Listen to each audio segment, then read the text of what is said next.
Para recuperar la fe, tendría que volverme niña.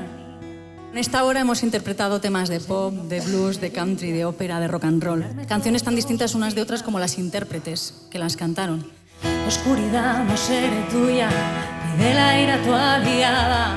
Era una mujer elegante que representaba lo más sofisticado del ambiente musical de Londres de los 70.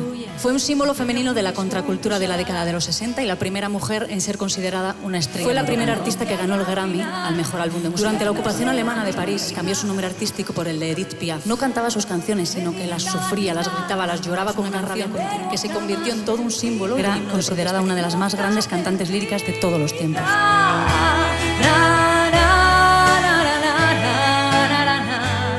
Fue expulsada de Sudáfrica en 1965 porque se negó a actuar si no se permitía que a su concierto asistieran personas de raza negra. Nina Simone sí cantó en Sudáfrica delante de gente de su raza. Lourdes Iriondo dijo tiempo después: nuestro pueblo lo que quería no eran mis canciones, era volver a sentirse pueblo vasco.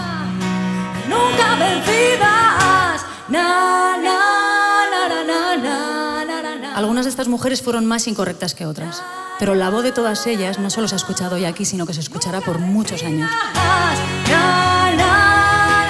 Ellas fueron en algún momento incomprendidas, enfrentadas, debilitadas o maltratadas, pero sus voces nunca fueron vencidas.